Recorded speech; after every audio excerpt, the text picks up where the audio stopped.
Allô? Attendez. Allô, oui.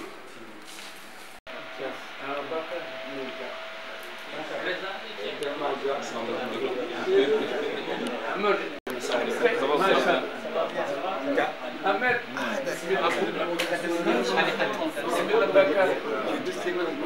Neyse.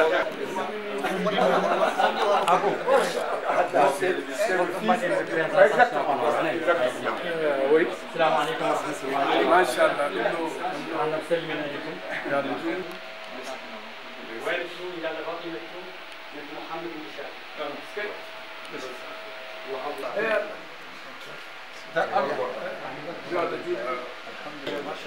هذا اسماعيل مسمي إلى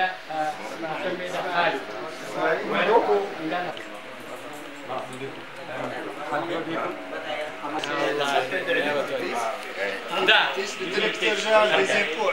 بكار والده إلى إسماعيل ومحمد بن هشام.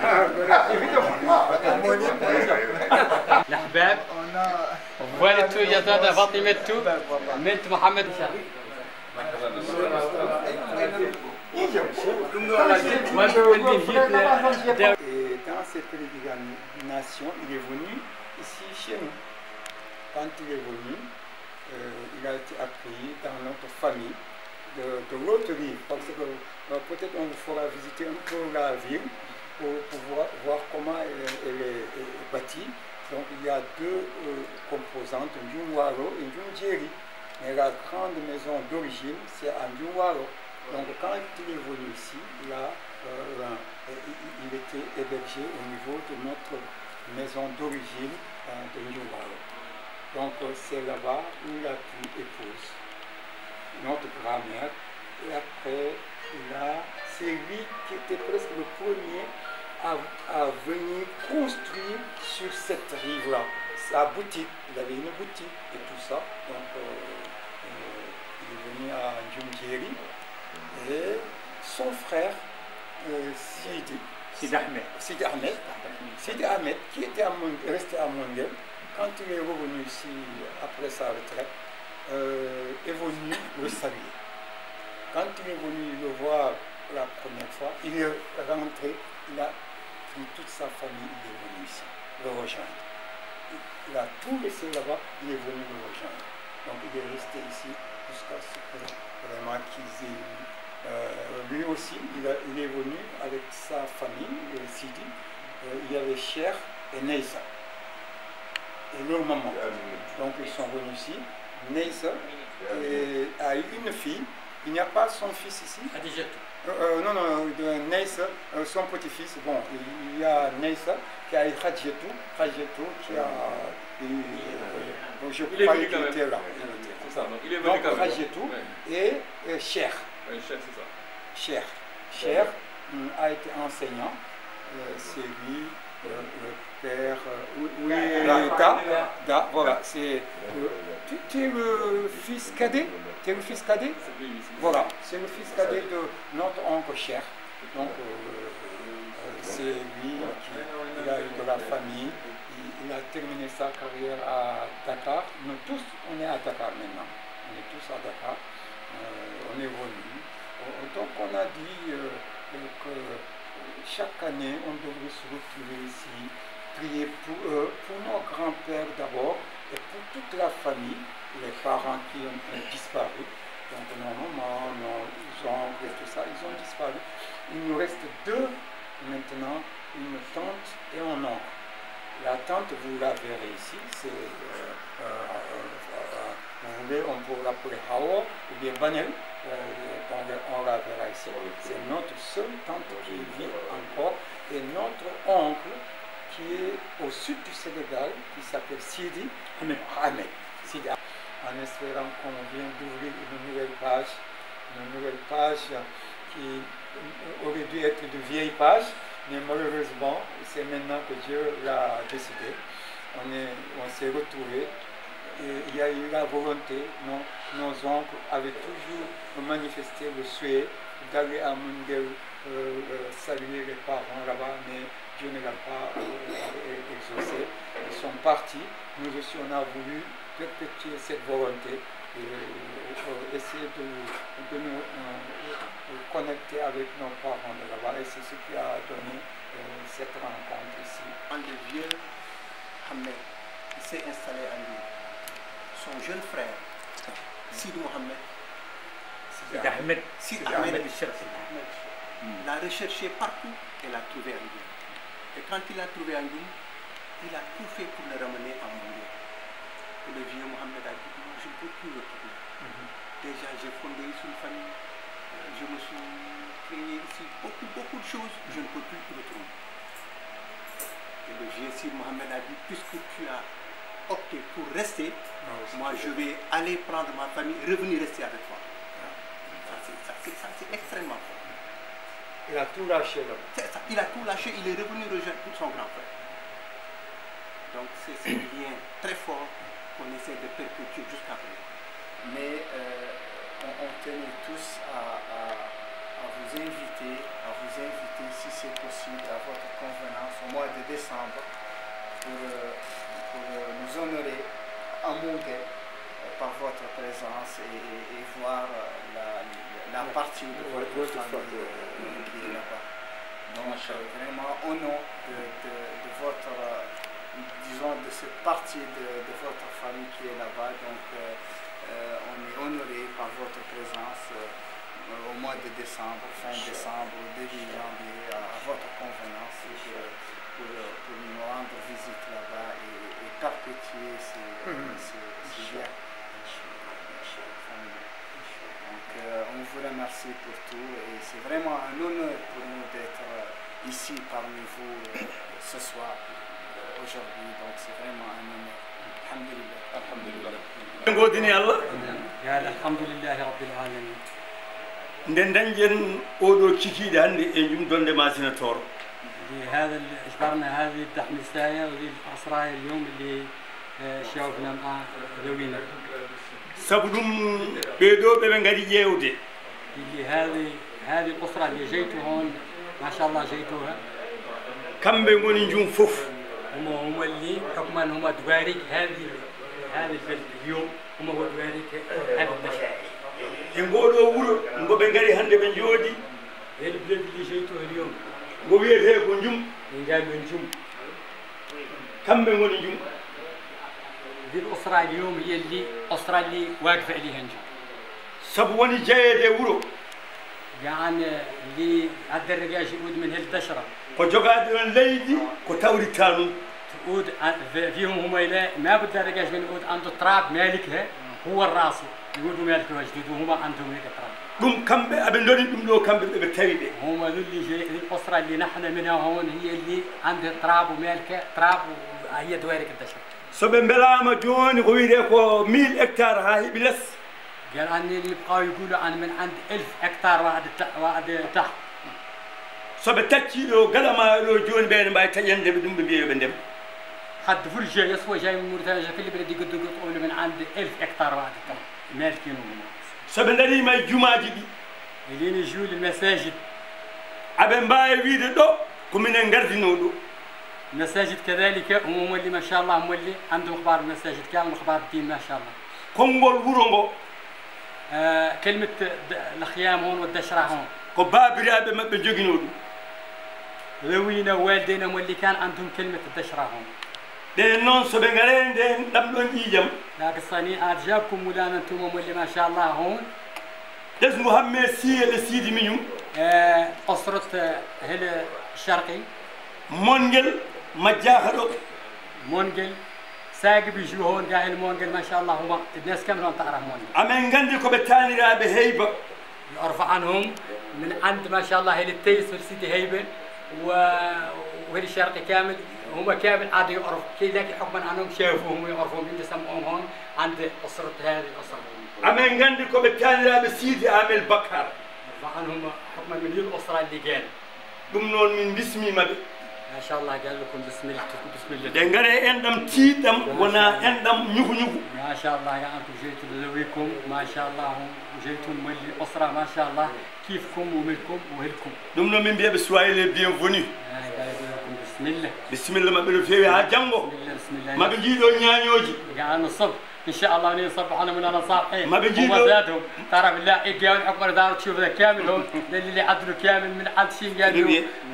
اردين والشكر يعرفوه دار mabbe jiido kolli كامل قالوا دار تشوفوه ان شاء الله dum no bismillah mon قال لكم بسم الله اللهم صل على سيدنا محمد ما شاء الله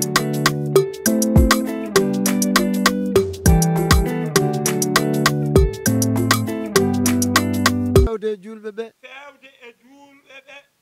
fewde imamaɓe fewde e almameɓe ɓe mawɗo meɗen imamu mo gardinoɗo ɗo eno kañum woni mawɗo o hono mawno man almami gardinoɗo oɗo kañum woni mawɗo o hono alpha siley raabi hono baba alpha siley raabi ɓayri mo almudagal wuro ngo e ɓaade almudagal wuro ngo caggal ceerno oumar tall caggal ceerno oumar tall ceerno men ceerno oumar tall ceerno men ceerno oumar tall khalifa men o khalifa men o ene wayno ceerno alpha siley ene wayno baba alpha siley ɓe gardini ɓe gardi ɓe gardini ɓe gardini kamɓe mawɓe kamɓe mawɓe ɓe ɓe gardini ɗo almudagu ngu pop gardini ɗo almudagu ngu fof e yamirore ceerno oumar tall en yamirore ceerno oumar tall ko alpha siley ko alpha siley alpha siley noon hono baba alpha siley ene fonno tewde ene fonno tewde kono noon ɓandu ndu kono noon ɓandu ndu sali hattanani ɗum haɗimo arde ɗum de haɗi mbo tawtorede o lomtini noon o lomtini noon denɗiraɓe ɓe kono denɗiraɓe ɓe amadou boullayi ceerno ahmadou boullayi e ceerno abdousalam e ceerno abdousalam yo ngar yo ngar jettinanamo ɓe jettinanamo salminanu makko salminanu ndu e duwaw makko e duwaw makko fewde e dental ngal fewde e dental ngal fewde ko watte ko e fewde eko watte ko ɗum noon en kamɓe sukaɓeɓe ɗum nana kamɓe sukaɓe ɓe lomtinanoɓe lomtinanoɓe ɓe eɓe mbi noon ɗum ɗon de anne kaw bokara yettin nelal ngal ɓi yo ceerno bokara yettinon ɓe nelal ngal ɗum de woni enen kaala ɗum de waɗi eɗen kaala ɗum noon enenne ɗum noon enenne ngal ɗo teddugal ngal ɗo teddugal ngal galle sisiɓe ngal galle siisiɓe hitande pop hitande fof ene ƴetta ngal ɗo teddugal ƴetta ngal ɗo teddugal an mbawno ɗum wadde aɓe mbawno ɗum wadde ɗo toɓe goni to toɓe goni to dakar ne yaaji dakar ne yaaji france ne yaaji france ene yaaji ɗoɓe goni to ne yaaji toɓe goni to ne yaaji kono ɓe ƴetta ɗum kono ɓe ƴetta ɗum saabu yiɗande wuuro ngo yiɗande wuro ngo teddugal teddugal e baraji ɗi e baraji ɗi ɓe danda ɗum ɓe ndenda ɗum ɓe danda ɗum e wuuro ngo ɓe danda ɗum e wuro ngo ɗum de woni sababu ɗum de woni sababu ɓe gartirana men ɗo gartirana men ɗo ɓe totta ɗum almuɓe ɓe ɗum almuɓe ɓe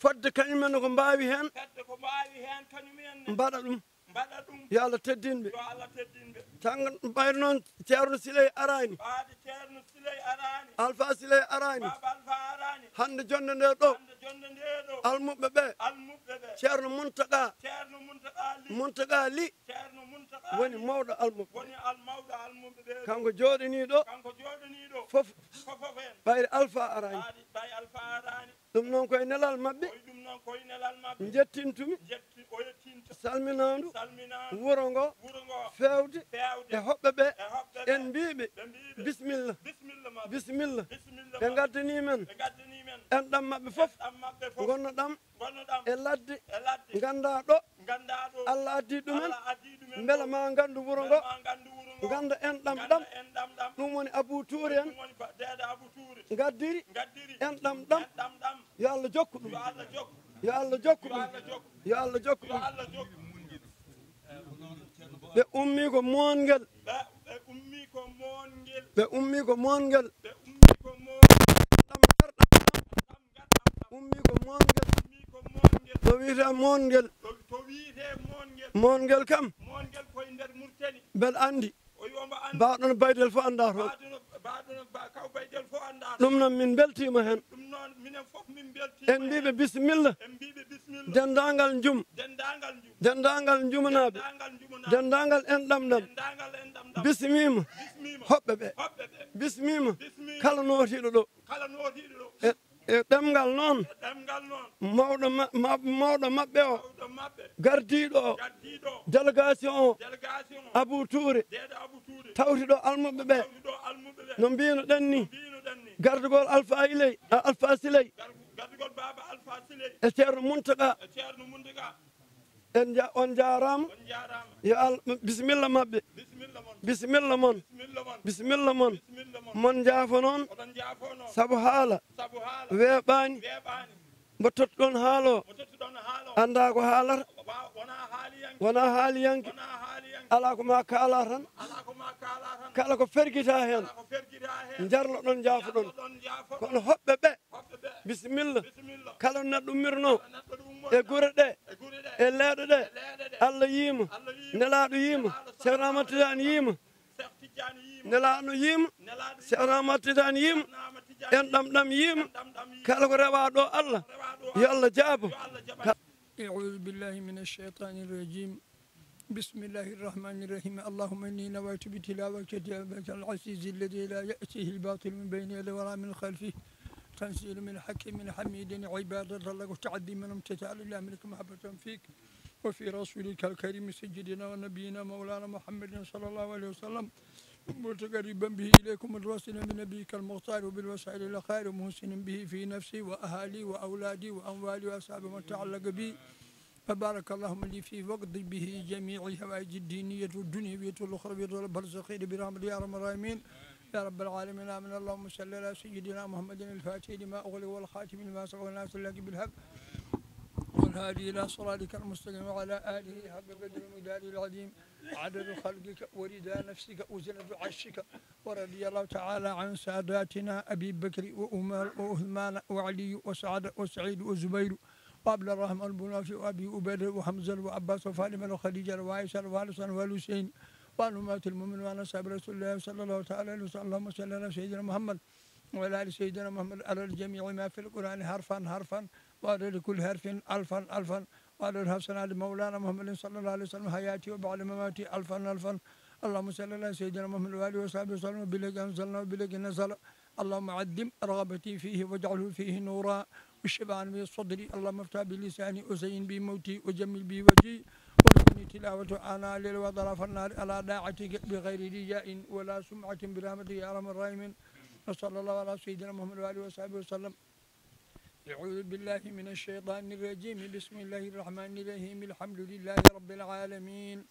الرحمن الرحيم ملك يوم الدين إياك نعبد وإياك نستعين اهدنا الصراط المستقيم صراط الذين أنعمت عليهم غير المغضوب عليهم ولا الضالين. بسم الله الرحمن الرحيم ألف لام ميم ذلك الكتاب لا ريب فيه هدى للمتقين الذين يؤمنون بالغيب ويقيمون الصلاة ومما رزقناهم ينفقون والذين يؤمنون بما أنزل إليك وما أنزل من قبلك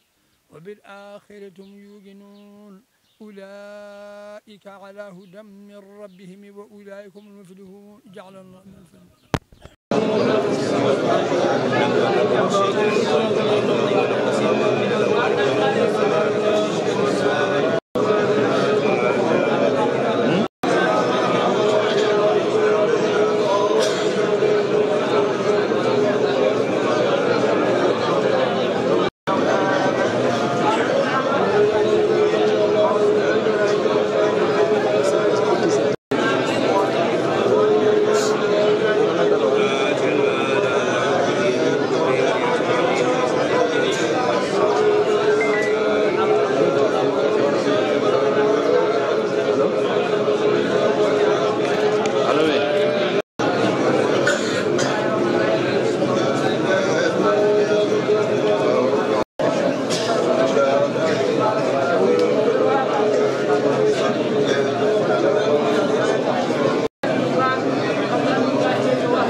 kanko ceerno Abou Touré noon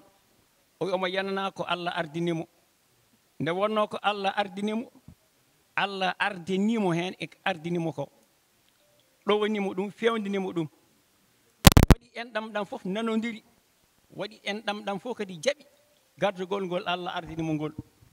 jaɓi hedde caggal makko kadi Allah rokkimo hen kadi wune tuggude ko ardi ko faade joni ɓe nanane enɗam ɗam ngorto ɓe nani hen tan ko welama ɓe nani hen tan ko nanodiral ɓe nani hen tan ko jokkodiral o wi seede mum ɗam ɗo enɗam ummi ɗam to wiyete mongel ɗum ko teddugal Allah rokkimo ɗum ko gardugol makko moƴƴol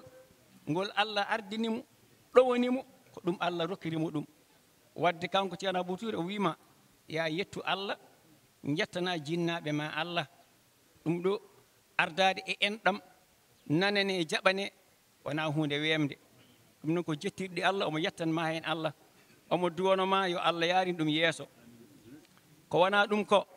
o yomo yetta omo duwano miñi ko hono ceerno Mamadou Doro o ko miñiraɗo moƴƴo ko lomtima ko ga e Fouta o lumtugal ngal ene moƴƴi ene feewi ene rewi lawol ala mo famɗini ala mo yejjitta ala mo sabu kala ko ene waɗa enɗam ɗam kanko ceerno Siley kanko fof e wande kanko woni mawɗo gonga to batte duuɓi kono ceerno Mamadou Doro kañum ardinaɗo enɗam ɗam kala ko ene kewa ko adi yontere ma tintimu ara ha yetto haalanamo ha tengti ngol ɗo lawol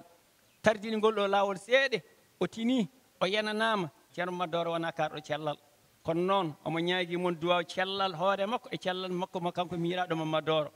enɗam ɗam fof omo yetta ɗumen omo duwano ɗumen ɓoye moon Allah jarama on jarama yo Allah yomɓon moƴƴere onon seerenɓe ɓe on jarama saabu miñiraɓe makko ɓe lomtini ɓeɗo oɗon mbawno wasde yiide ɓe oɗon mbawno wasde teskade ɓe tan continue golle moon kono noon fof o yii ɗum fof yo Allah yomon moƴƴere gam barke annabi sallallahu alaihi wasallam assalamu aleykum wa rahmatullah o wi omo ardine en tawaɓe ɓe eɓe tawaka ɓe pop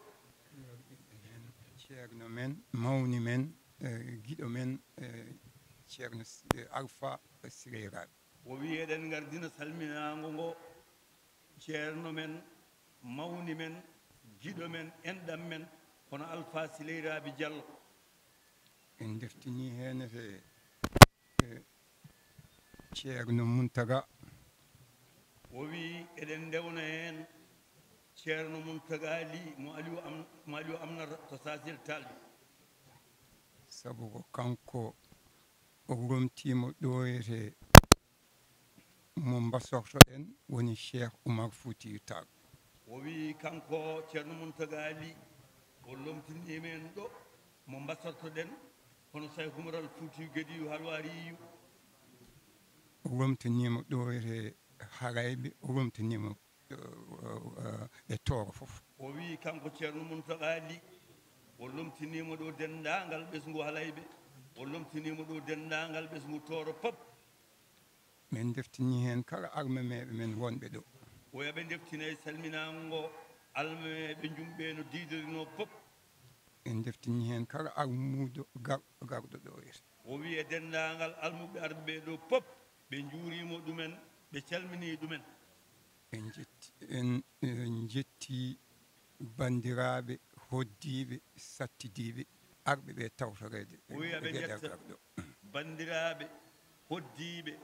sattidaɓe arɓe tawtorede oɗo ñalawma pop ɓe jetti Allah ɓe jetti ɗumen oɗo ñalawma noon o wi oɗo ñalawma noon wona haydara o wi ɗum wona haydara de so wona e jum ko arde ɗo tan e jum min dendina bandiraɓe e sehiraɓe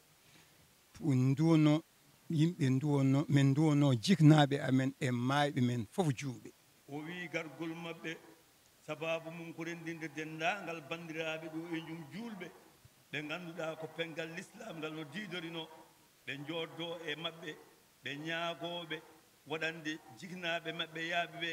silke qur'ana e dendagal ma eɓe julɓe ɓe pop eɗen ñaagui Allah o eɗen ñaagui Allah noon ko mbaɗɗen ko ɗoyre ko waɗa ko ɗo yo raw Allah ene jaɓi ɗum ene jaɓani men ɗum ene jaɓani men ɗum amin so ɗum yawti oy so ɗum ɗon yawti woni sababu kadi dental ngal oy woni sababu dental ngal ɗo ko jokkere en ɗam ko jokkere en ɗam tan somin mbi yomin ngar ɗo min duwono jignaɓe ɓe oy soɓe mbi yoɓe ngar ɗo ɓe duwono jignaɓe ɓe min mbiyora kadi yo yimɓe ngar min pottita ɗo min jiyodira ɗo ɓe jiiya bandiraɓe mabɓe ɓe kadi ɓe ɓeydo jaggodirde ko ɗum ɗon woni kadi mujjiba ko ngarɗo dental dendagal bandiraɓe yo ngar ɗo ɓe kawra ɗo ɓe joddo e mumen ɗo ɓe jokkodiri en ɗam ɓe juurodira saabi Allah ɓe ɓeydo kadi wurtinde ko wonno hakkude mabɓe ko min fuɗɗima henete Allah waɗi hen sutoro woɓe puɗɗima hen Allah waɗi hen sutoro ha enen yaña ɗum ha enen jogori yaajje ha min potoyi bandiraɓe men wonnoɓe leyɗele goɗɗe e nokkuji goɗɗi oyi haɓe pooti hen bandiraɓe mabɓe wonnoɓe leyɗele goɗɗe wonnoɓe e nokkuji goɗɗi ngari hawrude hen hande o ñalawma holi ɓen oyi holi ɓen bandiraɓe woni jooɗiɓe ɗoyde oyi woni bandiraɓe men jooɗiɓe ɗo jooɗiɓe ɓe ɗo oyi ɓeɗo jooɗiɓe ɗo e gardugal biyeteɗo Bakar e gardugol biyeteɗo Bakar wulteys so nani Bakar kam onon foof mon gandu tan o kam ko bandiraɗo oyi so ñum nani Bakar kay ene andi o kam ko bandiraɗo sabu ɗum Bakar nen ɗo ɗo jooɗiɗen ɗo o ummima to ko Bakar o ummima to ko Bakar o ari ɗo tawi ɗo Bakar nde ɗo huɓere ko huɓere Bakar o ari o tawi ɗo Bakar nde ɗo huɓere nde kucciɗen ko huɓere Bakar ɗum firti tan koɓe gotum oyi nde firti tan koɓe gotum wonande arɓe ɓe tawaɓe aɗa wona noon oɗon gona gotum men tawa on gonnani ɗum o wi yimɓe noon ne gona gotum taw pewdani ko goni ko gotum isi ɓeɗo yete wonɓe ɗo oyi kono ɓeɗo arɓe men hande gandon oyi en gandu ko noɓe mbayni tinnude ɗum e nangude ɗum oyi noɓe mbay tinnude ɗam ɗo en ɗam e jaggude ɗum amen kamɓe bon ɓuuri amen jaggude ɗum ɗam ɗon en ɗam oyi kanko mbo sikki ɗam ɗon en ɗam ɓeɗo arɓe ɓuuri tiiɗede en ɗam ɗam bom e kamɓe tawaɓe ɓe saabu fuɗɗake e mabɓe saabu ɗum ɗo fuɗɗake e mabɓe tan wonɓe ɓeɗo ko ɓiɓɓe biyeteɗo Da oyi ɓeɗo wonɓe ɗo ko ɓiɓɓe biyeteɗo Da oy on coni oye jooɗiɗo oye beele on jii oye jooɗiɗo wiyete ko Da o wiyete ko Da oɗo ko ɓi kawam Cheikh Da oɗo ko ɓi kawa makko Cheikh kawam Cheikh kawa makko Cheikh Sidi Mouhamed ko arabe to mabɓe ko arabe to mabɓe ko torodo ɗo e jum o torodo ɗo e jum onon gandi ɗum onon gandi ɗum ko ñanganajo ko jumwaronajo ko sincannajo haw ɓuuri boom ɓe o tawi ɓe ɗo to wonde jumanajo haw ɓuuri boom ɓe o tawi ɓe ɗo wonde jumanajo ko on ɓen de ngari ɗo tawi ɗo bandiraɓe men ko ɓen de gummi mongel ngari ɗo tawi ɗo bandiraɓe mumen onon fof ko hen jeeɗon onon fof ko hen jeeɗon saabu bandiraɓe minen nomin goni ɗo jumanaɓe noɓe goniri ɗo jumanaɓe ɓe jiide amen ɓe jiide noon ɓe jiidire mon hankadi oyi hankadi kamɓe ɓeɗo ko noon ɓe jiidude mon saabu nde taani amen ari ɗo o wi nde taaniɓe ari ɗo naati koye galle jalluɓe naati koye galle jalluɓe hol gonɗo ɗo mo jeeyaka e galle jalluɓe ɗo mi sikkani hoto naati galle Farba Sisiɓe eyyi holmo jiidani e ɓeɗon jooɗiɗo ɗo taw jiidani e ɓen a sattida e mabɓe ɗum woodani donc ko enen ndendi gueɗal ngal koɓe ngari ko ɗo ko hoɓɓe mon ko bandiraɓe mon ko bandiraɓe men donc en jetti hen Allah no feewi nde Allah hokki amen oɗo wune saabu ko jignaɓe jinno wadde ɗum Allah hoddirani hawri koye jamanu amen ɗum ko yettude hen Allah ɓe ngari minen gannino yaade adade yaade esi ɓe garditima ɓe dañi wune o ɓe ngari ɓe nani amen mbaɗu ɗum ɓe mbi ɓe tawtorte o wi kono noon ɓe nani eɓe mbaɗan nde ɗo jokkere en ɗam tan ɓe mbiya ɓe mbaɗi délégation maɓɓe ɓe ngari ɓe jira hanke ɓe ngari ɗo ɓe tawi men ɗoyre yo garangal maɓɓe won hajju jaɓaɗo korgol maɓɓe yo won umra jaɓaɗo ko ñaaguiɗen ko ɗo Allah e barke taniraɓe jaatiraɓe rewannoɓe Allah jokkoɓe en ɗam en gardini hen ceerno meɗen e ɓeɗon ɗeɗon jignaɓe ceerno Amadou Ibrahima Dat ririɗo o ɗoyre e barke makko e annore makko e annore mayɓe juuɓe fof ririɓe ɗo e juume Halwar yo Allah jaɓan men ko mbaɗɗen ko ɗo so ɗum yawti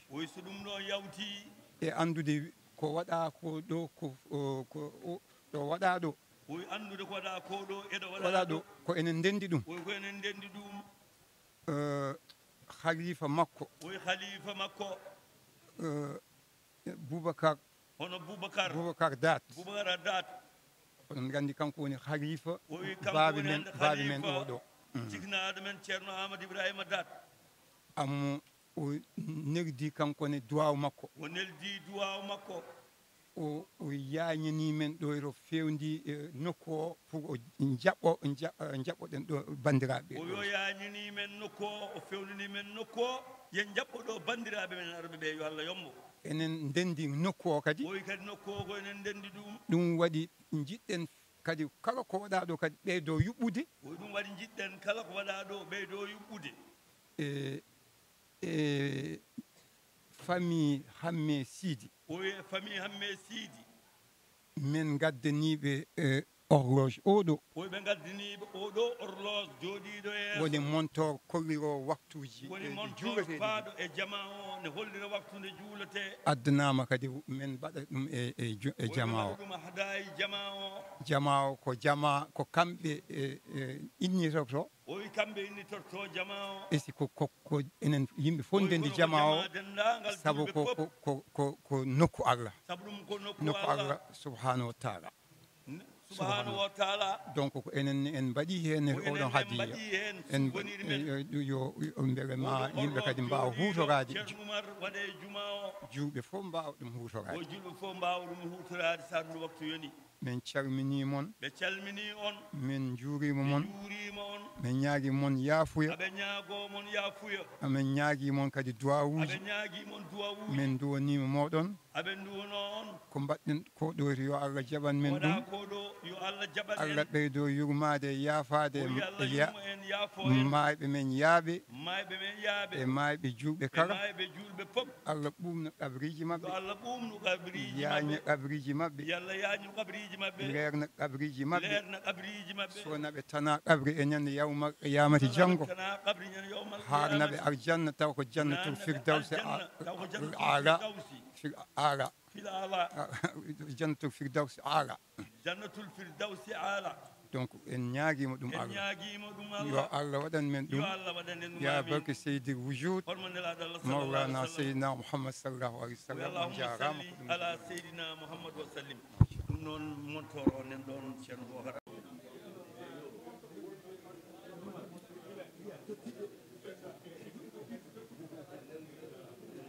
mawne maɓɓe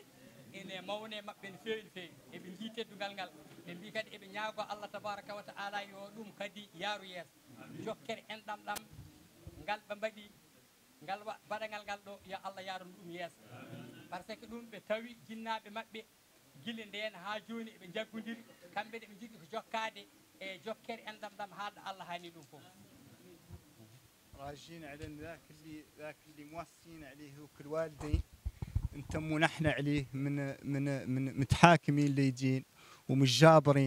وراجين على ان هذا تعود مفتاح الخير علينا وانتم لا نزادوا في تحاكيم ليجين والتقاريب بيناتنا ورانا راجين على ان شاء الله يعطونا فرصه وموقع عندنا الى اللي جاونا له جاوا لاخوتهم وعائلتهم في موقل ونجابروا له هم ɓe ñaago Allah tabaraka wa taala ya Allah jokku ɗum ha yeeso kadi ɓe mbi wonde eɓe ñaago enɗam gonɗam ɗam ɗo wonde yoɓe mbaɗe feere eɓe jokkodira e maɓɓe eɓe jiiɗi kamɓenne ɓe noɓe kamɓe noɓe ummirtoɓe ngari ɗo ɓenna yoɓe ummo ɗo ɓe gara ɓe tawaɓe toon kadi jokkodiral ngal kadi yaara yeeso anani ko nden ɓurata wawde fewde e nden ɓurata yuɓɓude ɓe kamɓe ɓe ngari ɓe jiiɗi kadi ko ɓeɗo ummoɗo kadi ɓe tawayoɓe toon anani ɗum ɓeydo kadi yaarude yeeso راجين إن شاء الله لأن مولانا يرحم السلف ويبارك في الخلف إن شاء الله. وي ابن ياغو الله يا الله يرمو يا فو يا بيبي يا الله كدي جوكو بالde kadi heddiɓe ɓe ɗo en o wi ko ɗum tan o yinno yettinde bandiraɓe ɓe e yettude bandiraɓe fof jumnaɓe noɓe gardini ɗo henne yo Allah junnu balɗe mon kala mo jokki enɗam Allah jokka balɗe mum yo Allah jokku balɗe mon on goni darorgal wonande kala leñol wonande kala ɓesgu jokken enɗe meeje meɗen mbaɗen feere sukaɓe meɗen ɓesguji meɗen ganda nokkuli men ganda bandiraɓe mumen ngal ɗo dental koye dewirgal Allah jeeya ngare jokkoyen enɗam wonɓe e leyɗele fofof sukaɓe men fofof kawra giwdira gandodira ɗum ko jokkere enɗam yo Allah junnu ɗum ngarɗon noon cuɓiɗon nokku oɗo nokku ko jawiya ko suudu Allah ene innire noon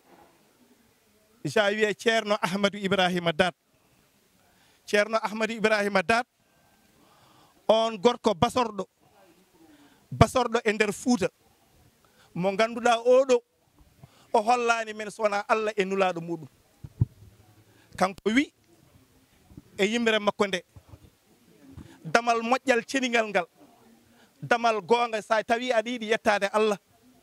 ko damal Muhammadou Rasulullahi sallllahu alayhi wa sallam ɗon o wi fa innaka babullahi li halqi kullihim fa min moktafin fadlan wa min moktafin yusra nde wonno omo gonɗini ko ngal damal woni damal moƴƴal ngal o wi min so mbeɗa tenka so mbeɗa darta to Allah ndewanmi koye damal cenigal ngal damal moƴƴal ngal enen fof yallah hokku en yidde Muhammadou Rasulullah on Muhammadou Rasulullahi mo ganduɗa oɗo Allah subtini en ko neɗɗo wawa ko fof ko neɗɗo dañani ko fof yo Allah hokku ɗum yidde nulaɗo Allah sallllahu alayhi wa sallam ɗum noon ndeɗo jokkere en ɗam kamɓe taniraɓe hamme o ɓe gari ɗo ɓe mbaɗi ɗum ɗo hay sinno ko uddide jama o tan jooɗade ɗo ene yewte jippina ɗo kamil ɗum yoni gadduɗon kadi ko gadduɗon ko ɗum kadi ene yooɗi min imam ne wiye mon yo Allah yoɓon moƴƴere paamon noon oɗo jawiya tani mon hamme ene jeeya e waɗɓe ɗum ko Eliman Mamadou Lamine ko Satigue Abdoul Satigue ko Eliman Lamba kanko ceerno Ahmadou Ibrahima Dat e kanko ta hamme o e Lamba Dat e wondiɓe mabɓe kamɓe fof kamɓe mbaɗi oɗo jama guila ne woni tugaji guila ɗo ne woni tugaji ko ɗo wonno lawol ko to wonno Lamba Dat hokki jama o ɗum ɗo on biyeteɗo Lamba Dat nden ko lawol wonno mawɓe ne gandi ɗum yama sukaɓe ganda ko lawol saɗa fayi jeere lawol ngol ko ga wonno duballeji goni ɗon kanko Lamba yaccini ɗum ha waɗi hen ko waɗi hen ko yallah yoɓɓe moƴƴere ɗum noon so tawi on mbaɗi ɗum ɗo oɗo fayida arde ɗo tan joɗade uddide jama o mbaɗen oɗo kamil ene yonano ala ko haali kadi mbaɗɗon hen ko mbaɗɗen hen ko yo Allah ɓeydu on bijayi mawlana Mouhamadou Rasulullah ngal ɗo dental Abou Touré félicitation ko jamanu ma ceerno Hasirou Madani Amadou Hasir Cheikh Oumar o wi neɗɗo wawa fewnude aduna kono aɗa wawi fewnude sahama annene aɗan fewda sahama yo Allah moƴƴit yo Allah fewndu duusa en hen ko juuti hitande fof eɗen gara ɗo eɗen mbaɗa hono ni ɗum woni jokkere en ɗam ɗum woni diine l'islam yo Allah wallu on bijayi seydou oto cheydane daña mon gueɗal oto ferguitere daña mon gueɗal allahumma salli ala sayyidina Muhammad wa sallim bismillahi irrahmani irrahim alhamdulillahi rabbil alamin arrahmani irrahim maliki yawmi ddin iyyaka na'budu wa iyyaka nasta'in اهدنا الصراط المستقيم صراط الذين أنعمت عليهم غير المغضوب عليهم ولا الضالين اللهم صل على سيدنا محمد الفاتح لما أغلق والخاتم لما سبق ناصر الحق بالحق والهادي إلى صراطك المستقيم وعلى آله حق قدره ومقداره العظيم بسم الله الرحمن الرحيم صدق الله العظيم وبلغ رسوله النبي المصطفى الكريم، ونحن على ما قال ربنا ومولانا من الشاهدين. اللهم ارحمنا بالقرآن الكريم، اللهم انفعنا بالآيات والذكر الحكيم، اللهم اجعله لنا هجة يوم الدين. اللهم انفعنا بما صرفت فيه من الآيات، وذكرنا بما ضربت فيه من المثلات، وكفر بتلاوته عنا السيئات إنك مجيب الدعوات. اللهم تقبل منا ختم القرآن، اللهم تجاوز عنا ما كان في تلاوته من سهو أو نسيان أو تحريف أو تقديم أو تأخير أو زيادة أو نقصان أو تأويل على غير ما أنزلته أو ريب أو شك أو تعجيل عند تلاوته أو كسر أو سرعة أو زيغ اللسان أو وقوف من غير وقف من غير مدغم أو إظهار بغير بيان. اللهم اكتبهم منا على التمام والكمال والمهذب من كل الألهان. اللهم ارزقنا فضل من قرأهم وأديا حقهم على الأعضاء والقلب واللسان. اللهم هب لنا به الخير والسعادة والبشارة والأمان. اللهم هب لنا به الخير والسعادة والبشارة والأمان. اللهم هب لنا به الخير والسعادة والبشارة والأمان. اللهم لا تختم لنا بالشر والشقاء والضلالة والطغيان. اللهم نبهنا قبل المنايا منا من الغفلة والكسلان. اللهم أمنا من عذاب القبر من سؤال منكر ونكير من أجل الديدان. اللهم بيض وجوهنا يوم البعث وأعتق رقابنا من النيران. اللهم يمن كتابنا ويسر حسابنا وسقل بإنساننا بالحسنات. اللهم ثبت أقدامنا على السنة وأسكننا وصل الجنان. اللهم ارزقنا جوار سيدنا محمد عليه الصلاة والسلام. اللهم اكرمنا بلقائك يا ديان. اللهم اجعل القرآن العظيم ربيع قلوبنا وجلاء أحزاننا وذهاب غمومنا وقائدنا وسائقنا إلى جنات النعيم. اللهم اجعل أنيسنا في الوحشة ومصاحبنا في الوحدة ومصباحنا في الظلمة ودليلنا في الحيرة ومنقذنا في الفتنة. اللهم اعصمنا به من الزيغ والأهواء وكيد الأعداء يا رحمن يا رحيم. اللهم اختم بسعر آجالنا. اللهم حقق بزيار آمالنا. اللهم قرم بالعافية غدونا وآصالنا. اللهم اجعل إلى رحمتك مصيرنا ومآلنا. اللهم اسبب سجال عفوك على ذنوبنا ومن علينا بستر عيوبنا. اللهم اجعل تقواك زادنا واستقر بغزغرنا واعتقادنا وأمن من الجوع والخوف بلادنا وسائر بلاد المسلمين يا رب العالمين. اللهم بلغ وأوصل ثواب ما قرأناه ونور ما تلوناه لروح سيدنا ونبينا محمد عليه الصلاة والسلام. اللهم بلغ ثواب ما قرأناه وسر ما تلوناه لروح سيدنا ونبينا محمد عليه الصلاة والسلام. اللهم بلغ ثواب ما قرأنا وبركة لما تلوناه لروح سيدنا ونبينا محمد عليه الصلاة والسلام، ولأرواح آبائه وأمهاته وأزواجه وذرياته وأصحابه رضوان الله تعالى المجمعين، ولأرواح آبائنا وأمهاتنا وإخواننا وأصدقائنا وأساتذتنا مشايخنا خاصة، وإلى روح سيدنا وشيخنا وممدنا مولانا أحمد بن محمد التجاني رضي الله تعالى عنه وأرضى والنبي آمن، وإلى أرواح جميع الخلفاء ومقدم مريدي وأصحابه، وإلى روح سيدنا وشيخنا مولانا المشاهد الأكبر الهاشم الفتي رضي الله تعالى عنه وأرضى والنبي آمن. اللهم اغفر لموتانا وموتى المسلمين، اللهم اغفر لمن سبب هذه الاجتماع، رحمة الله عليهم وعلى أموات المسلمين، رحمة الله عليهم وعلى أموات المسلمين، رحمة الله عليهم وعلى أموات المسلمين. اللهم أنس وهدتهم وارحم غربتهم وتجاوز عن سيئاتهم. اللهم اجعل الرهيق المختوم شرابه في الجنة، اللهم اجعل الرهيق المختوم شرابهم في الجنة، اللهم اجعل الرهيق المختوم شرابهم في الجنة، والأرواح جميع المسلمين. والصلاة والسلام على سيدنا مولانا محمد خاتم النبيين وإمام المرسلين، اللهم بحق القرآن الذي اغفر لنا اغفر لوالدينا وارحمنا وارحم والدينا وارحمنا وارحم موتانا وارحمنا وارحم من علمنا وارحمنا وارحم وسائلنا وارحمنا وارحم إخواننا وأخواتنا وارحمنا وارحم أحبائنا وأزواجنا وارحمنا وارحم المسلمين جميعا برحمتك يا أرحم الراحمين بحق القرآن والقارئين. اللهم بحق القرآن الذي اغفر لنا قبل الموت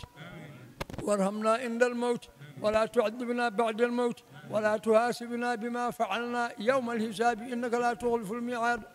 اللهم ارحمنا بالقرآن الكريم وبهدي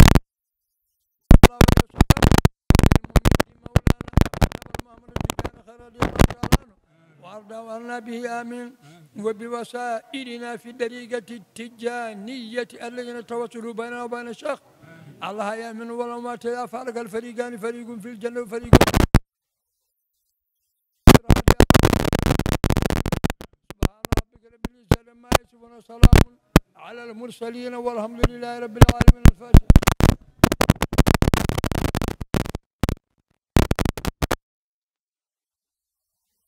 o ɓe mbaɗe juuɗe almuɓe capanɗe nayyi ujunere ɓe mbaɗe juuɗe almuɓe capanɗe nayyi ujunere tufam mumen kono hay so mbaɗano ɗum ngal ɗo teddugal tan yoniɓe jobdi ko Allah jogui yallah o yommon yom ɓooy jokkodirde yom ɓooy juurodirde yom ɓooy jokkodirde endam hono sagnama tisani Allah jarama on jarama ɓe mbaɗe juuɗe almuɓe capanɗe nayyi ujunere wassalam mbuyɗa e janggo ha min omen tamo jooɗe salama jayi omo fof wona yaside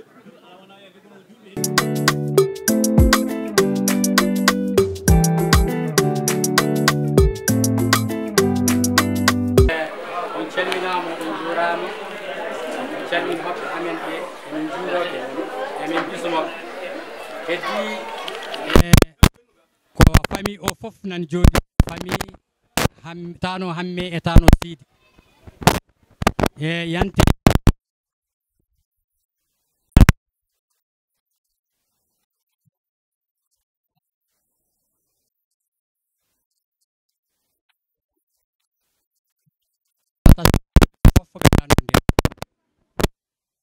adi fof oɗo ko wiyete ko Bakar walla Dawli Tey oɗo ko miñiko oɗo wiyete ko Ahmedou anani ko miñiraɗo heddi ɓenne kadi kamɓe fof enɗam gotal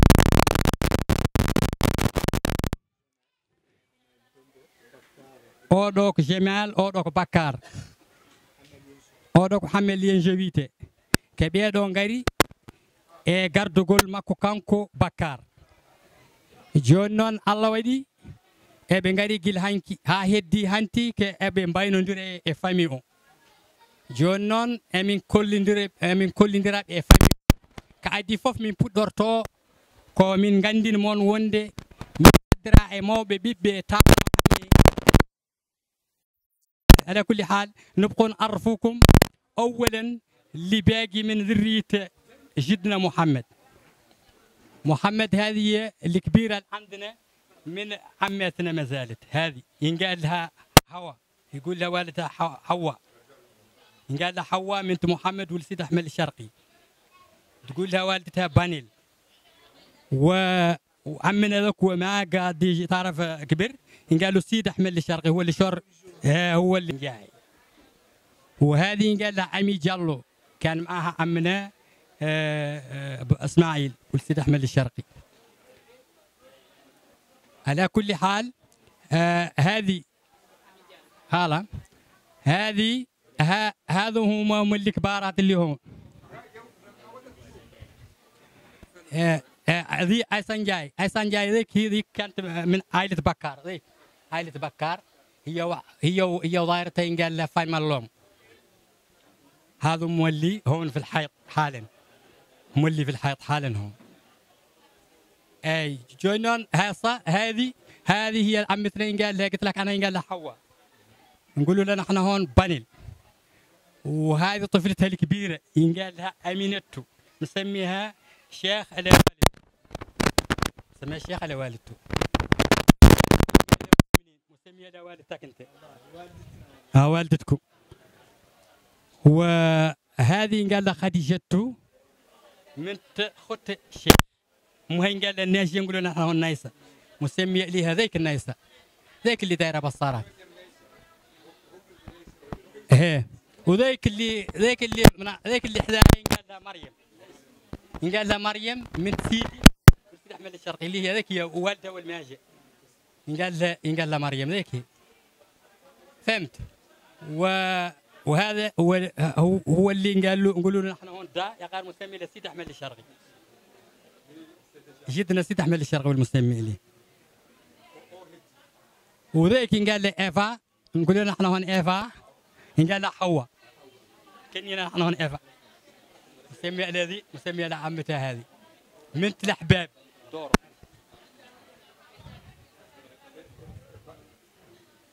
وذوك باتش صنب مسميه والده إلى والخالته مات سكرتير جنرال في سنة لك. قال له باتش والده ذيك هي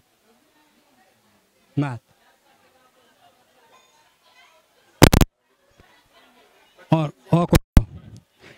ذا الشيخ مسمي للشيخ. مسمي للشيخ. والدته خديجته هذه. والدته خديجته. يا باتشي انا هذا بابا عندك محمد. هذا محمد ذوك واخوه الصغير قال له باتشي.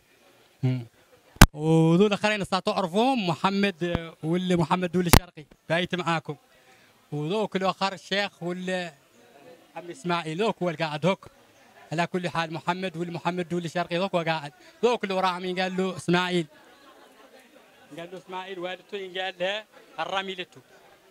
الرميلته هي الكانتونيه كبيره مولي من الكبارات كانوا مات. هو ذوك اللي قاعد وراه هو قال له اسماعيل. فاما منين؟ ويني فاما اور فاما وين؟ فاما هي قاصر. فاما ذيك هي هذه مولي هذه مهين قال لها منين الكبيرة. ذيك ساكنة في تياس وتجي هون مات امها منين. هي واحدة اللي جبرتها من ريه. هي واحدة وهي جبرتها في طفلة أخرى. على كل حال هم هون حالا جاوا من الفامي. ذا الشيخ بريزنتيتو لهم خديجته هالي هذا الشيخ ذا والدته خديجته.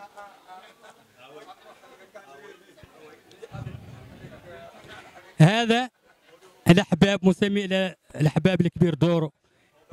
قال له دوره جيجو الاحباب جيجو. والشيخ عنده اخوه البارح بريزنتينا هوك. قال له الشيخ ماجي هون راك حاله. هذا هو الشيخ جيجو وراءه. هذا هو ذا خوت والدته قال لها فاطمته بنت محمد اللي شرقي. على كل حال وذوك بريزنتيتكم البارح قال له وزاد محمد هذا طعموا لنا سنقا قاس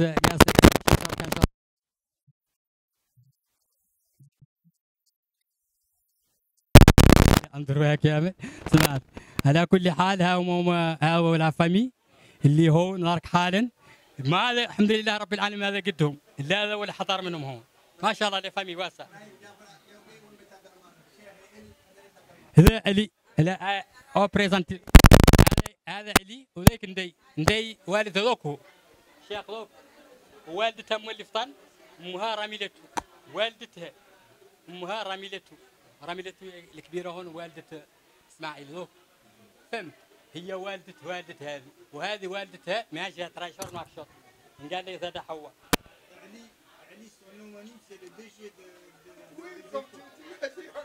وانا اللي نتكلم معك قال لي ابراهيم بريزنتيت كامل خليت راسي. قال لي ابراهيم واللي محمد واللي استعمل الشرقي. على كل حال هذا ولا فاميلي اللي جو هون هم اللي حاضرين هون. سكتان كبير دون قريب. شيخ اللي فوق كلام. شيخ اللي كلام هذا هم اللي جاوا من هاد بني وين؟ بني اللي بني الجوجو كاين بيم ذكية هي ذي هذه هي وهذا والشيخ ذوك خوات شقة معناها عندي مات جاية من ماطم متخيمة شهر ماطم ينقال لها مسمية لها عمتها مات جاية من شهر ماطم متخيمة لها نقولوا لها نحن هون بني ماطم بني الجوجو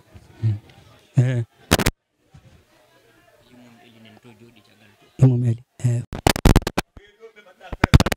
كان هذا اللي غارك فيصل كامل كانوا هم نجوم كانوا قالها البارح حك كانوا هو من الانجم هون قال انتوا تقول عنك من بلد ما دار جدك مهم دار ابوك مهم ما عندك يما تراب قال لك ذا قال مولا عنه من ذيك الدشره عنه مو منها الله ما يقدر يقطع فيش قال له ما ظفر لي هو قال هم دواري كنجوم قال لهم لا عاد ينخبط الطبل ينخبطهم هم اللي ما شاء الله هم متهم هم راحهم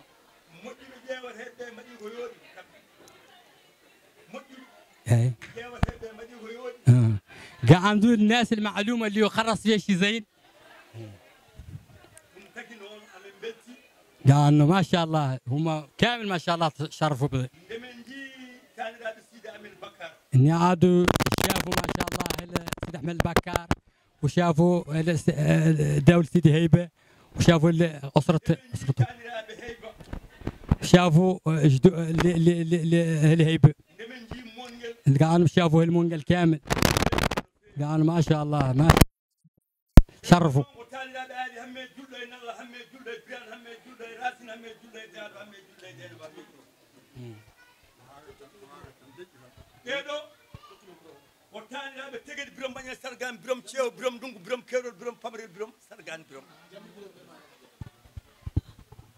so tawi min jaggi teged sargan birom bañu ceew birom bañu ndungu birom bañu kamɓe tegedi birom bañu dañi hamme tegede demane tegede liilode tegedi kamɓe hamme dañi fari hamme birom hamme hamdallah hamme liilode hamme tambado hamme yero hamme fari dañi samba fari jeeme fari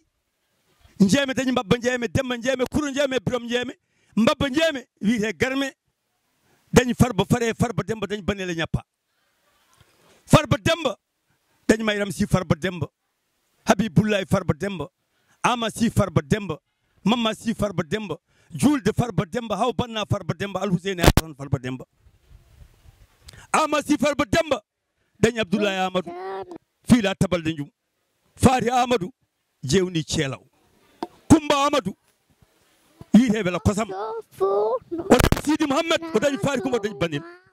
wiite ndungu ala gaño wiite nga ƴuɓuri yawade ali hamme nalla hamme biran hamme racine hamme ali dañi samba ali ndiaye ali boubou ali belal ali cambi ali e dundeji ali samba ali dañi saw samba dañi ama samba e mamoudou samba ama samba wiite garme dañi maymouna amadou haaji amadou kumba amadou oumar amadou aliou amadou jaari amadou maymouna amadou jayi jeynam maymouna baban kudeji siide bano jallel amadou tidiane touré bamma maymouna amadou dañi on habsaro dañi doro habsare buulo wiite wela kosam yuman faati buulo yumma yuman ismaila yuman woya yuman munina yuman doro yuman bakar ɗum woni ko tawɗen ko ɗo ɓe goni buulo kala ko jiidani e jungo focco mbato ɗum tagi ɓe ko kanŋe noon taniraɓe hamme siyel garduno ɗo kalisaji ha heewi gadduno ɗo maaro ha heewi tenketenoɗo mo yimɓe nanano galle mum ene wonde e miñum eɗen gandi ni wiye Sidi Hammed baban seksi baban nayba min mbimon albarka mon onon kay jiiɗo mon fof ne gandi so wiyama ko mon ngel jeeyi ɗon jeddi ngala ɓe ɓurani mon wojjude ɓe ɓurani mon wonde safal capragu joni ngu suuɗaki wona jeewal Allah bab nene jooɗi wiyetemi dey bigge jaayi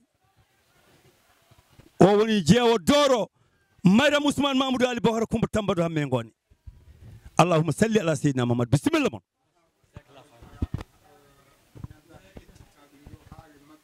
hanino taw mbeɗa wawi walde kilamil bidan nde wonno Sidi Amel Bakar ñeɗo telli nammadi Bakar woni hakkude jingue e Mereyse ko nokku ɗo wiide Jowol nokku wiideɗo Kayi Hayde ɗon heyba amo jogui ɓesgu nen to e to wiite Maroc ɓesgu makko nen ha Maroc Sidi Amel Bakar ñeɗo tacci on saaha ko laamu Abdoul Bohar Ali Doundou Sigara mi ɗum ɗo sinno ko sago o wawa ɗum nantinde saabu ɗum boyat allahumma salli ala seydina Muhammad Sidi Amel Bakar e heyba hay goto majjani ɓe haye tindi Fouta en tindanno heyba en tinda elbel zikri haye tindi heyba noon o jibinani ɓaleejo o jibini tan ko woɗeɓe oto kajjetoni wona yi kajjetu a yiyani ami amo em so tani ko aɗin ɗo nden so yimɓe keewe galle tani ko suuɗoto a ɓuurani wojjude tani ɗum noon ñagate Allah yo Allah jokkodirgol leñol yo Allah junnu docteur Abou Mamadou Siré Bokar Hassane moƴƴo faati buulo anne yo Allah junnu balɗe ma moƴƴina battani andude wiide ɗum ɗo fof ko saaha ma dooro Mariam Ousmane Mamadou Ali Bokar Coumba Tambadou o yiɗi ɗiɗo ñalawmaji mbaɗe mon ngel kono Allah jaɓani ɗum noon an e fiyosi moƴƴo Ismaïla mo alda e namnalo tan cillo saw hamme daɗo saw hamme ali saw hamme yero saw hamme hajji ma o goddi amen ngala hen an sukaɓe fof so ndendi an woni mawɗo mawɓe fof so ndendi an woni mawɗo en joddima e mawɓe men Hadji Abanel en joddima e ndey Bigue Ndiaye en joddima e Ami Diallo en joddima ɗo e ɓesgu pop fa Ndiaye nene jooɗi fatmallom ne tawa oɗo galle ko jaam tan woni ɗo Fati Gueye min jetti Allah min jettima ɗum noon yo Allah junnu balɗe moƴƴina battani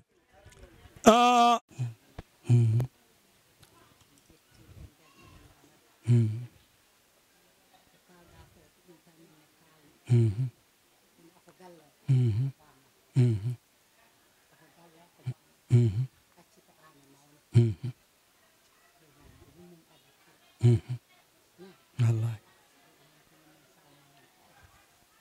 wallahi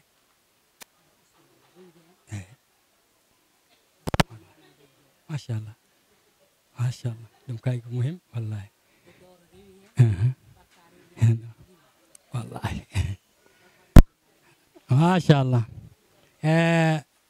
عمتنا اللي تكلم اللي خالق كلمات فات قالت بوي اللي قدام هوك على كل حال نظرك قالت انا ما شاء الله اللي قلنا نحن كامل يكفي لا اللي قلنا نحن قال ابوه قلنا نحن كامل هو اللي تقول هي قال لا عرفتكم عن يتعرفكم على الاسره اي ريت دور اي والله على كل حال الصفه اللي متراتبه بها الاسره والدي انا وهو بكر الخيمه والد محمد والمحمد والشرقي تلبت فيه والدة أبو توري فاطمة بنت محمد الشرقي مريم هو يقول لها مريم تلبت فيها والدة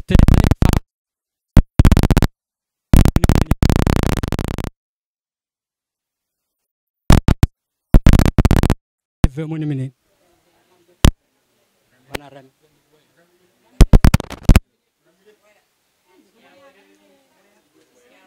اي تلبى فيها رميلته هي والدة اسماعيل ذوك والله هي اللي كانت هون في الحياة التالي توفت لها ورك 3 سنين ولا 4 على كل حال ما لا ياسر تالف فيها سيدي احمد اللي شوركم كان دي شور كاسا ماس اللي ماجي والد هاي الطفيله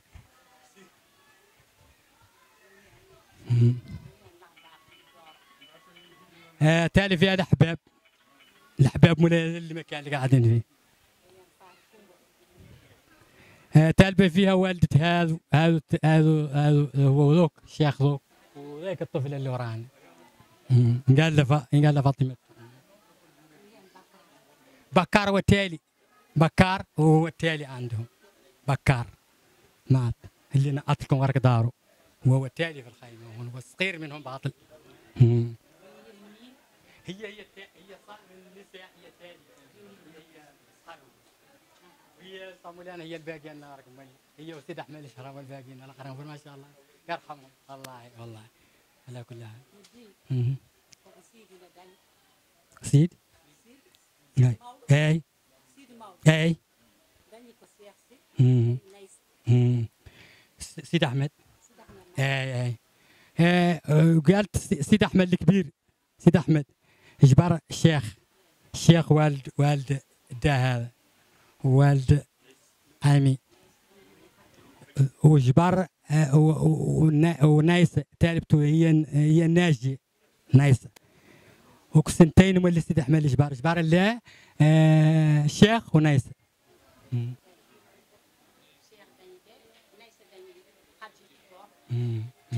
نايسه جبرت الله خديجته هذه والله هذه اللي جبرت من النساء والله قال لا شيء مولي حامدين المولانا انتم داركم مولانا شهر شهر موريتان ونحن دارنا مولانا هون نحن شي واحد وخيمه واحده اسره واحده مدة لين بين هالدم لين تشوفها دار تعرفها من اي جهه من عند ساميهم من عند تاريخهم من عند فيزاجاتهم وجوههم من عند كامل. قال أن ما شاء الله هذا تشرف بكم حتى وفرح المثيل عندنا احنا. قال ابو جوب هذا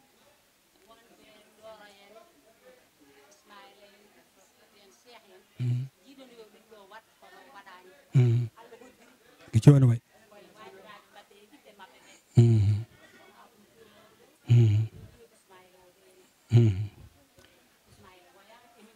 من راب ما والله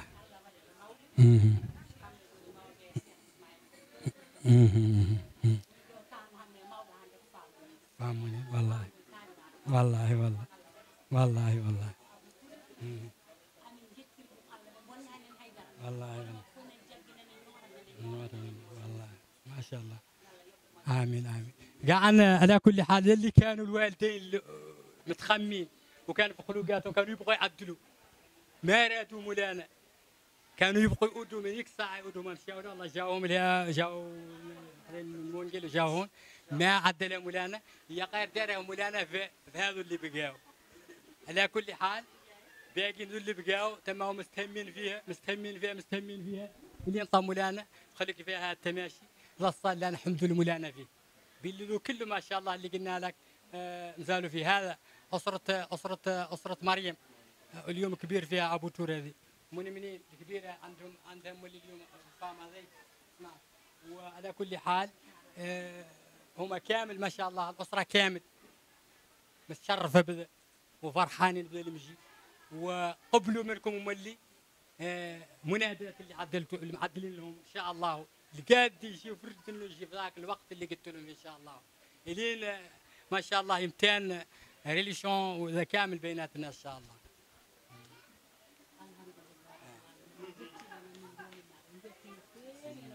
والله طالبين لكم من عند مولانا صح جيتوا على كل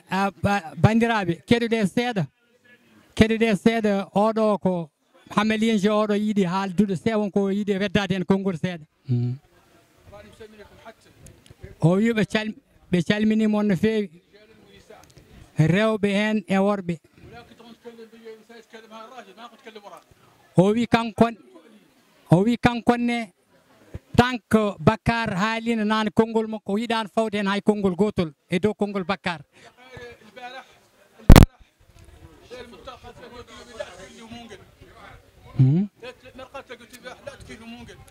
هو يكون هانك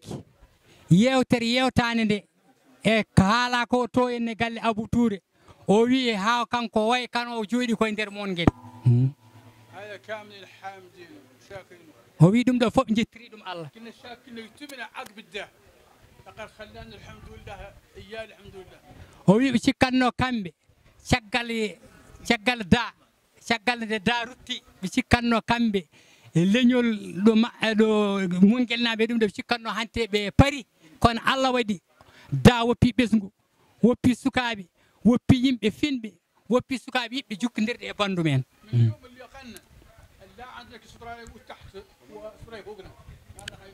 o wi gila da Allah waɗi e gurdam mum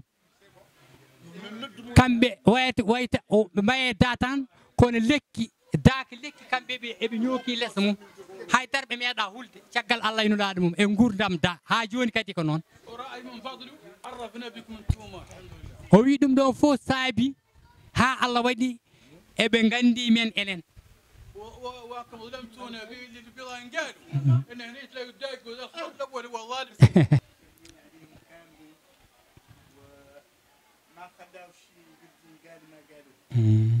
o Bakar wi wonde o salmini mon kadi lawol gongol o wi wonde o goppanani ɓe ni koɓe poti haalde kala ko fonno haalede haalama Abou Touré haali onon on kaali haalama foof o anda o joni ala ko haali bo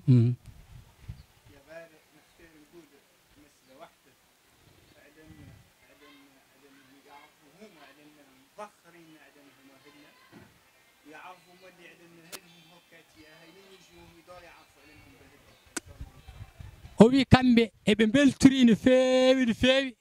wonde ɓe onon oɗon gandi wonde kamɓe koɓe koreji mon kamɓe ne eɓe beltori no feewi wonde onon koye famille mabɓe jeeyɗa kono noon o wi o yiɗi tan ko andude so Allah addi mon to ma on ganda oɗon jogui koreji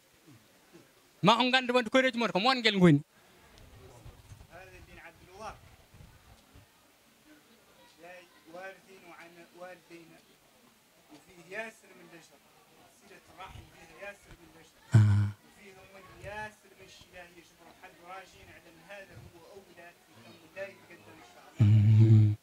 o wi wonde ko waɗa ko ɗo e jokkere enɗam ɗum ɗon ɓe tawi ɗum koye jinnaɓe e taniraɓe te ɗum woni hen ko yimɓe ganda ni ɗum ko waɗi ko e baraji e ko Allah haali hen ko e baraji gonɗi hen ɗi jokkude enɗam kala mo jokki enɗam Allah jokko balɗe ma o wi noon kanko ɗum ɗon kamɓe beltiri ɗum no fewi eɓe tawi noon jinnaɓe mabɓe ko ni mbaɗanno ɓe tawi tan eɓe jokka enɗam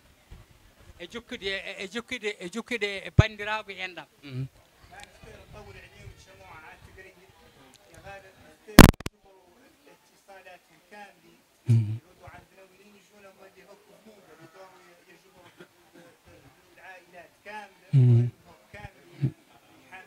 machallah o wi wonde ɓe jiiɗi haɗa ɓe ummade ɗo eɓe dañi goto foof ɓe keeɓa contact mum numéro uji téléphone ngaji mon e gueɗe mon foof si nden yonti kadi koɓe podidire mon ko so Allah addi mon toon galle gonɗo toon e galleji goɗɗi toon ma on ji ɓeydon kadi andude famille mon gonɗo toon ko ɗum tan o yinno haalande mon Amdel Diop eyyi ko journaliste eyyi هذا صحافي قال له أحمد الجوب قال أنه أنا عدل هاي حالتني من حالنا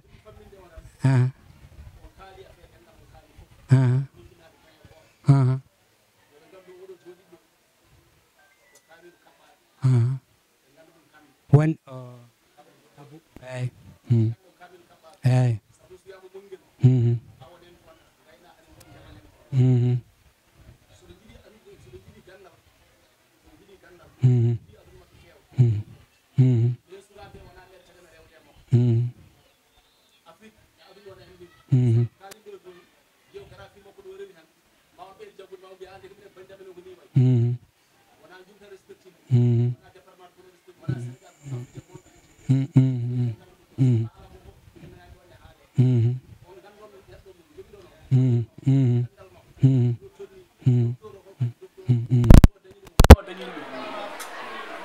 holko liggoto état Sénégal holko wonno il faut ɓe ganda ɗum oɗon facette ɓe ganda ɗum pour janggo e jaam so goto mabɓe yiiɗi ko faate banggue élevage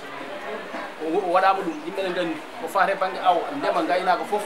soɓe jiiɗi hayra ko wayno jangde waale noon to momƴoto hay so wonani famille conférence uji o waɗanaɓe ɗum ɓe mbawa andude holko woni kanko wono ɓe gandu tan o ko Abou Touré ko famille amen eɓe gandu woni nder ko على كل حال هذا صحاح موريتان شي دغرا صار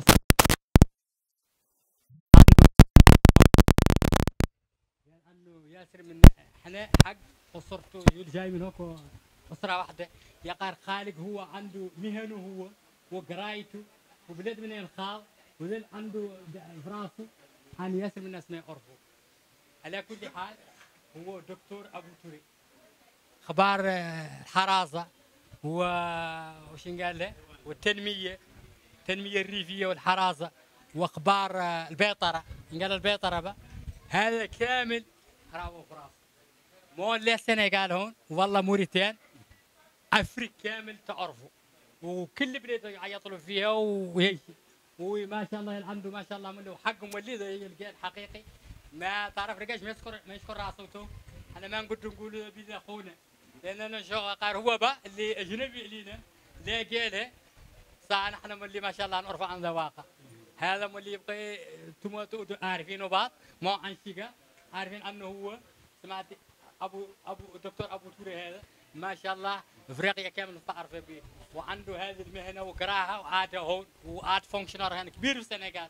ما قال قبل ما السنغال كامل شين قالوا البيطره شين قالوا التنميه والريفيه قطعت فيديو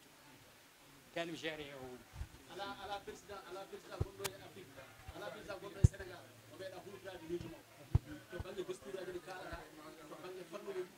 بيدا لبني ادي جوغي بروغرام بانغ وان بريزيدان جوغي فلم بانغ غاينا على هيمو دوتا كيما على هيمو ديدا كيما مكو على ما حانغاني مكو على هيمو وداني كونسي so wana wudo lamu no jodi ken tuwana wutindi alla ne wawi kadi ganen dum wudo lamu fan lamu dewdi foggi na abdi fa ci detti ala hen mo dunda nani wudo wadi wala wati kala mo wudo weli gorno كان الرؤساء اللي فاتوا خاووا السنغال كامل دول كانوا خاووا من عند سنغور وعد لين عبد جوف لين ابلاي ودما كامل كل راعي سقط قعدون بعض كونوا اللي حال اللي جدد ما فاتوا جبروا سنه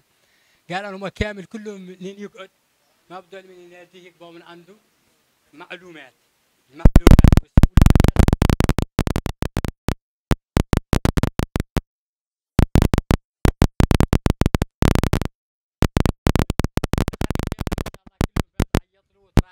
شوفوا لهم اللي داخل اللي يسووا له بانغ سوسيال على ان غوندو نجوم مو ورنا غوندو نجوم داجو تانيره o walli dum worana de président o walli na de président o fiibu sellani o walli dum parce que daw walli dum addi o gede kewde gila e masalaaji hay goddum onon nana fedde wotere liberno rénovation jum ko membre fondateur no golli tan gollal mo jara haaldum yettima hande yettino kala neddo hande jaaɗo caggal leydi ene faatoro jumi min ko jum jeeyami fiiro gaji yettono duumoɓe kamɓe Allah jarama على كل حال لا قال عن هو من راسه سيف اللي عايد به هون في نجوم اخبار سوسيال سيشين قالوا معونة الناس معونة الشعب وتعاون الشعب عنه كل شيء خاضع لي من الله خالقين واحدين هون مشاونين عادوا خاصة معنا الحبس لا واحد من عاد واقف عندهم الحبس يجي هو يعطي لي انترفانسيون يعطي مولانا يوخر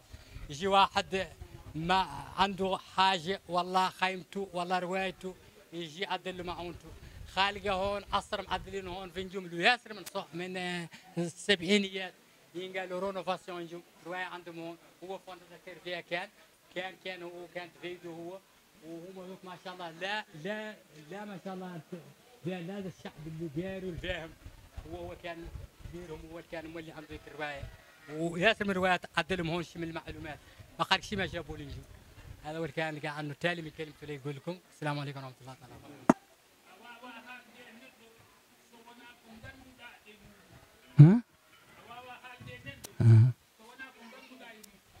قاعد انسان ما يقد يقول في انسان كل ياكل يعرف فيه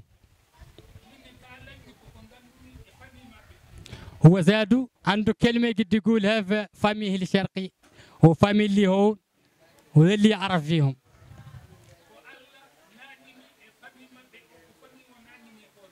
هو زادو ما شاء الله دخل فيهم وعاد منهم وعاد يعرف كل شيء قطق هون من شيء معلوم عدلوه ويعرف. كان انسان يؤدي يبقيه مولانا يعطيه مولانا اسره معلومه وجوزه معلومه. كانك يعطيك مولانا اسره معلومه وجوزه صالحه يعطيك مولانا ذريه صالحه.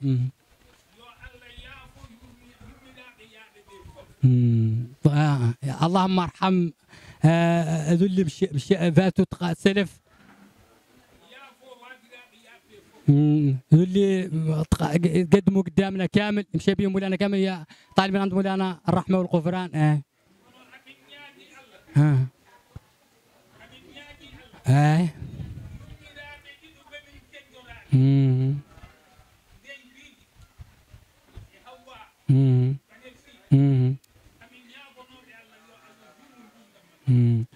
قال عنه اللي باقيين هون هذا عمتي هذا العماتنا اللي باقيين هون طالب من عند مولانا يطول مولانا اعمارهم.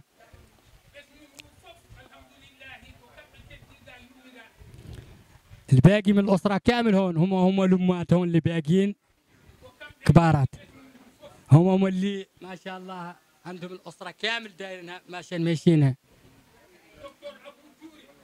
يعني دكتور ابو توري هو هذا محمد هذا فودي هم اخوتهم معدلينه الامهات هم اللي بركتهم ذوكم اللي نطروا الاسره كامل وحازوها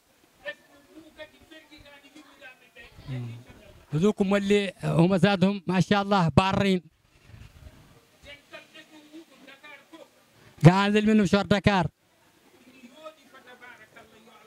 صفة العايدين بيله ما شاء الله زينة هم فر متسامعين منهم فر عيط والله اجبر حاجة والله اجبر رواية الناس كامل ما يبقى حد من الأسرة ذا فر اللي واقع على عاد شيء ما شاء الله من شيء ما هيش عاد اللي واقع منه كامل يجوا رجاش كل حد صايم شيء لا بحظه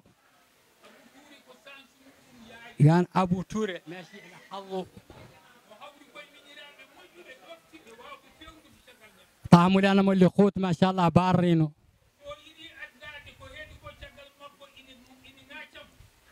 اللي اللي تالبين فيه من وراها اللي ماكنين فيه وجيدا أدنى إن هيفي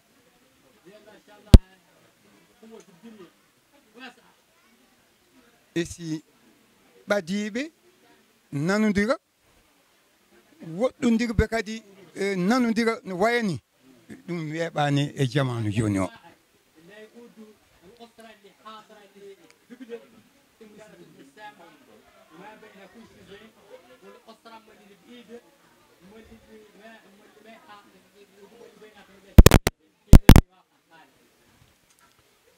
aɗa andi maayo Sénégal waɗeteno rewo e worgo ɓe jokkodira ɓe ndesodira ɓe jahodira ɓe cehrodira pour que ha jaam dañe ha enɗam ɓeydo yaaji ɗum ɗon maayo ngo holliri ɗum kala jogiiɗo ga bandiraɗo ene jogii bandiraɗo oto banggue النهر اللي عندك دايما في موريتان يعني شو يقول الناس اللي يميلة هذوك اللي صاروا موريتان يتجاوزوا يتماشوا ويبغونهم كل أسرة شفتهم عندها هذه واساها تقطع الناس كانت عندها اللي تخاوي الناس يقودوا بيناتهم حتى كامل عن تصرفهم حتى كامل مايو hade tubakoɓe garde ɗo rendintuno e sinde tubakoɓe gari maayo ngo feccu men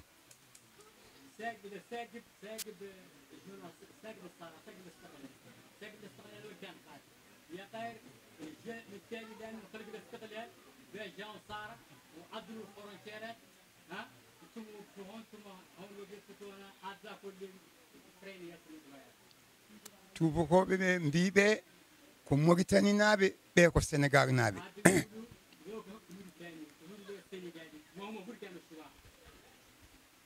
ko ɗum dogata kadi ɓe pecci men ɓe mbi men ɓe ko wiyoɓe mbimi ɓe ko safarɓe kaɓe oto nanodirte hankadi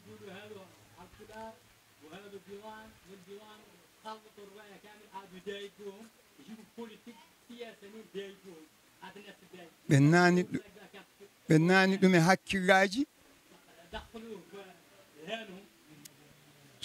sa yi wadde eɗen mbaɗa ko wayni ɗum de ko Allah wela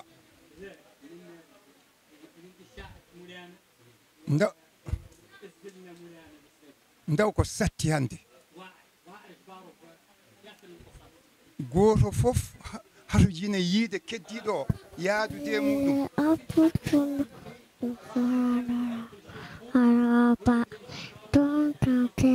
frontiére o ene waɗi yimɓe ujunere konni mbaadi e si ala waɗoɓe feccere ko foti ko mbatten ko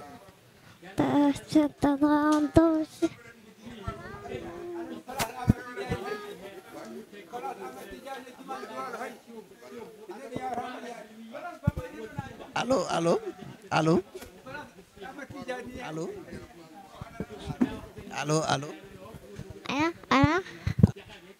so ɗum woodi holko ƴeewɗen ko Allah wi jokkere en ɗam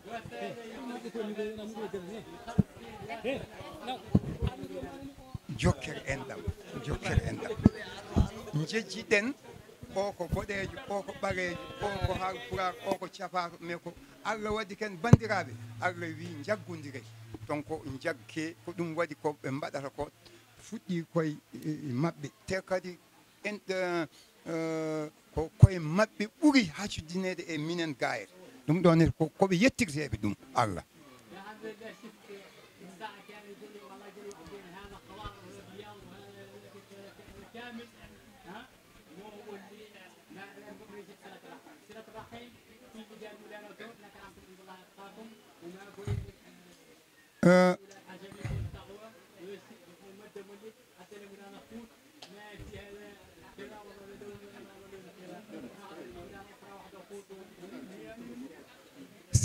pour hollirde ko Allah yiɗi ɗum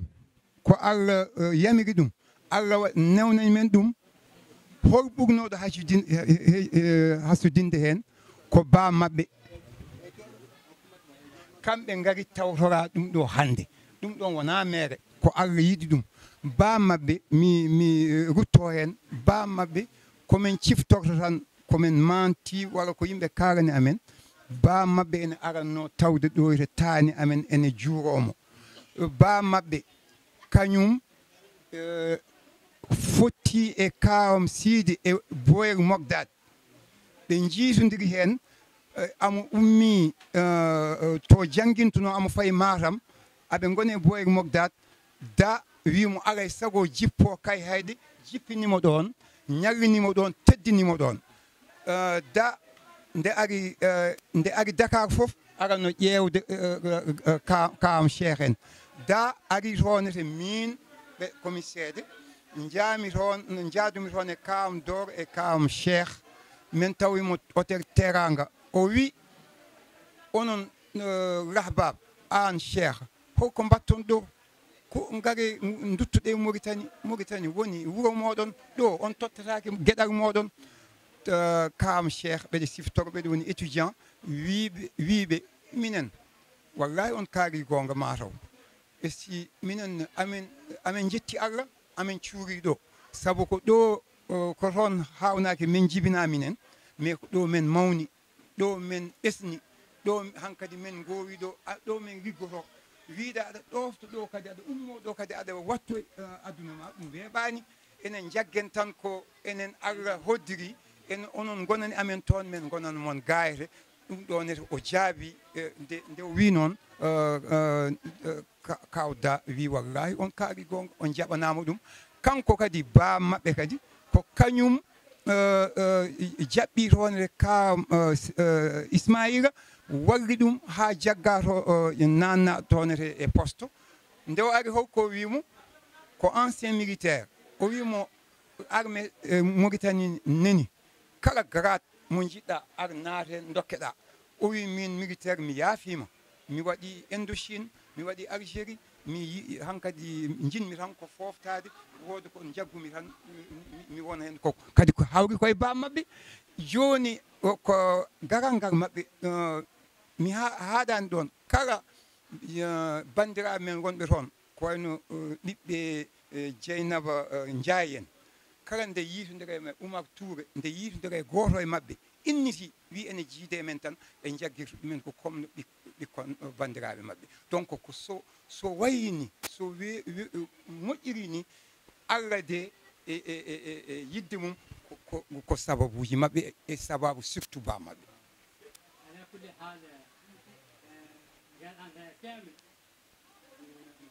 ɗum ɗon woodi jiɗɗen wiide ɗon ko Allah waɗi ko ɗoyete wune o hokki ɗum ko ba mabɓe kamɓe ɓe doni ɗum ɓe jonni ɗum ɓe pewndi ɗum kala nde neɗɗo haalde e mabɓe kamɓe aɓe jogii mawniɓe ene wiye Mohamed Wurteis Mohamed Wurteis mi jokkodirino e mum jaami Mauritanie am woni directeur protocole primature ko salon d'honneur o nannirimi toon to mbaɗami accueillir salon d'honneur o waɗi réception galle o noddi toon te bandiraɓe fof ɓe mbaɗimi toon recevoir ɗum kadi ko galle mabɓe donc kala kone yonna hakkude meɗen kamɓe aɓe tawa donc enen ñagotoɗen Allah kadi ko ñagotoɗen ko Allah hawri koye mabɓe ko ñagotoɗen ko Allah ko kamɓe jeehi ɗum ɗonete ko Allah hokki ɓe oɗon wune par ce que ummi d'abord koye jihnaɓe mabɓe ko ɗum tan jinnomi e ɓeydude hen ɗum ɗon noon